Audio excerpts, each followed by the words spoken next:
everyone. Now let's see the struggle of equality.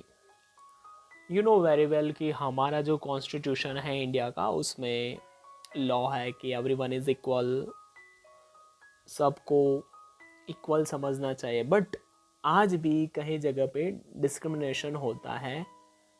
कैसे? Religious के base पे, colour पे बेस पे, कास्ट पे बेस पे, या फिर क्या वो रिच है या पुअर है उसके बेस पे हम क्या करते हैं, लोगों को जज करते हैं.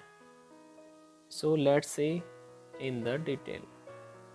The Indian Constitution recognizes all the Indians are equal before the law, such as that no person is discrimination against because of the religion, sex, caste or whether rich or poor.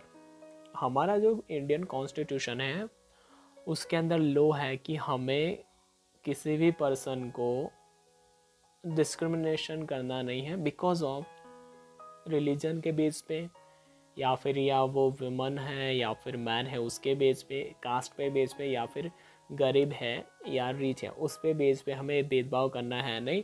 ये सिर्फ हमारा law है, जो law है वो. All adults in India have equal rights to vote during election, and this power over the ballot box has been used by people to elect or replace the representative for many years. अब हमारे India में जितने भी adult होते हैं उनके पास power होते हैं कि वो इलेक्शन में पार्ट ले सकते हैं. 18 प्लस हो जाओ तब आपको राइट मिल जाता है इलेक्शन में पार्ट लेने का. और हमारे पास पावर होता है कि हम वोट देके हमारा रिप्रेजेंटेटिव चूज़ कर सकते हैं. हमारा सीएम चूज़ कर सकते हैं, हम हमारा पीएम यूज़ कर सकते हैं. वो हमारे हाथों में है. वो पावर किसके पास है? हमारे पास है. However, the feeling of equality on the basis of one vote one person in reality does not extend to all. Poor people face neglect and these people do not get justice in matter of health and education. अब equality की बात है वो सिर्फ हमारे law है उसमें ही है. अगर देखा जाए इन रियलिटी में ऐसा कुछ नहीं है. जो गरीब लोग हैं उनको आज भी फेस करना पड़ता है. उनको काफ़ी सारी चीज़ों में जस्टिस नहीं मिलता. फॉर एग्जांपल हेल्थ है, एजुकेशन है, काफ़ी सारी चीज़ें हैं. Domestic helpers, small farmers and many other are forced to work in hardship due to poverty and shortage of resource. अब जितने भी हेल्पर्स होते हैं, स्मॉल फार्मर्स होते हैं, और काफ़ी सारे लोगों को फोर्सफुली वर्क करना पड़ता है बिकॉज ऑफ हार्डशिप. उनके पास ज़्यादा पैसे होते नहीं हैं, गरीबाई होती है, इसके लिए उनको फोर्स किया जाता है, उनका शोषण किया जाता है. People also face inequality on ground of religion, caste and gender in India. हमारे इंडिया में काफ़ी सारे लोगों को इनइक्वालिटी फेस करनी पड़ती है बिकॉज ऑफ द रिलीजन. कि तुम मुस्लिम लड़का है या फिर तुम हिंदू लड़का है, या फिर कास्ट पे बेस पे कि तू लोअर कास्ट वाला है, तू अपर कास्ट वाला है, या फिर जेंडर इक्वालिटी कि तू गर्ल है, तू बॉय है. बहुत सारा डिस्क्रिमिनेशन हमारे इंडिया में अभी भी है, लोगों को फेस करना पड़ता है. स्ट्रगल्स फॉर इक्वालिटी, और हमने क्या स्ट्रगल की है ये सारी चीज़ों के लिए कि ये सब डिस्क्रिमिनेशन ना हो. अगर बाहर जाते हो आप आउट ऑफ इंडिया तो वहाँ पे डिस्क्रिमिनेशन होता है. वो आप बाहर जाओगे तो आपको फेस करोगे तब आपको रियलाइज़ होगा. So let's see the struggle for equality. Through out the world people are fighting for the rights and equality, trying to end the discrimination which they face. पूरे वर्ल्ड में लोग फाइट करते हैं अपने जो राइट्स है. For example हमारा right क्या है? इक्वालिटी. सारे लोग इक्वल हैं, कोई रिलीजन में भेदभाव नहीं है, कोई गर्ल वुमन है, मैन वुमन, ऐसा कोई, सब इक्वल हैं. और यही राइट्स के लिए लोग बरसों से लड़ते आ रहे हैं. और ये क्या चाहता है कि जो भी वो डिस्क्रिमिनेशन फेस कर रहे हैं, जो भी वो भेदभाव फेस कर रहे हैं, उसको वो एंड करना चाहते हैं. Women's struggle and movements for equality was one such group fighting for equality. अब जैसे ही हमने प्रीवियस चैप्टर में पढ़ा था विमेंस इक्वालिटी, तो उन्होंने भी अपना जो वुमन का इक्वल राइट्स मिलना चाहिए उसके लिए उन्होंने मूवमेंट चलाया था. The Tawa Matsya Sangh in Madhya Pradesh is also an example of people coming together to fight for an issue. There are many other strugglers such as those BD workers, fish flock, agriculture, laborers, slum dwellers, etc. who have been fighting for equality and justice. और जब ज़्यादा ही exploitation होता है, शोषण होता है, तो उसी में से तवा मत्स्य संघ है जो मध्य प्रदेश है, वो एक बढ़िया सा एग्जाम्पल है जिसमें से सारे लोग मिल के आए थे ये इशू के खिलाफ लड़ने के लिए। और काफ़ी सारे जो स्ट्रगल्स है फेस करना पड़ता है। फॉर एग्जांपल बीडी वर्कर्स हैं, फिश फ्लॉक हैं, एग्रीकल्चरल लेबर्स हैं, स्लम ड्वेलर्स हैं, उन्होंने भी जस्टिस और इक्वालिटी के लिए उन्होंने भी बहुत ज़्यादा फाइट की थी।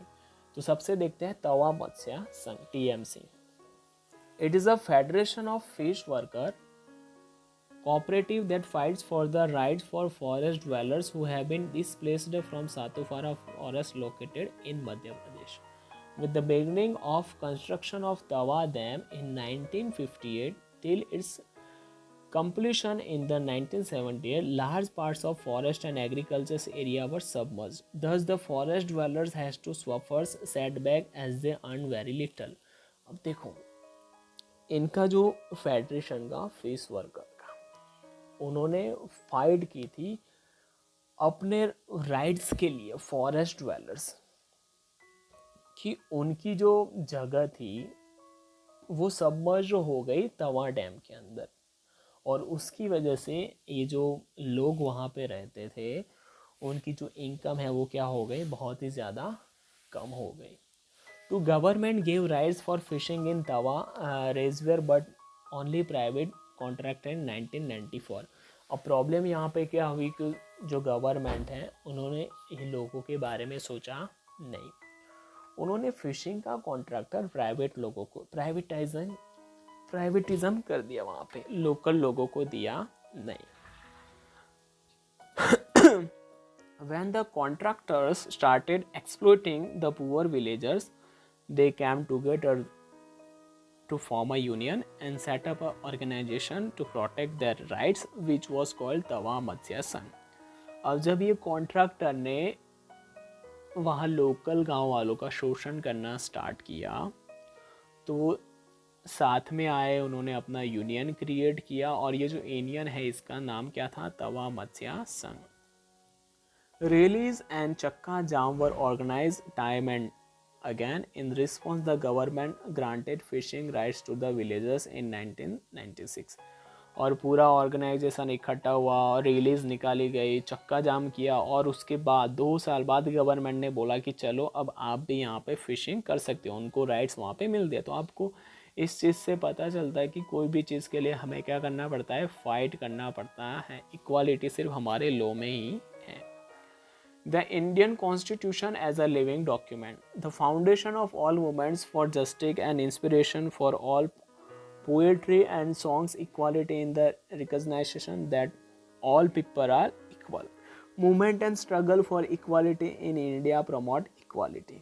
India Constitution is living document recognize greater equality on existing and other issue. Lit guarantee dignity, self-respect and equality, all of which are required in a democracy.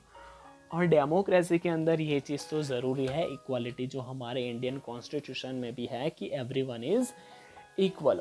और ये इक्वालिटी के लिए हम फाइट करते हैं। जब हम देखते हैं कि किसी के साथ डिस्क्रिमिनेशन होता है, भेदभाव होता है, तो लोग उसके लिए आ जाते हैं, रास्तों पे आ जाते हैं, चक्का जाम करते हैं, रैली करते हैं। क्यों?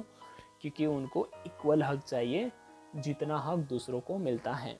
ऐसा सिर्फ इंडिया में नहीं होता, हर जगह होता है। अमेरिका में अगर होता है कुछ ऐसा तो वो मार्च करते हैं, सड़कों पे आ जाते हैं लोग, क्योंकि राइट के लिए उनको लड़ना पता है, क्योंकि उनको पता है कि हमारा राइट क्या है, इक्वालिटी का है।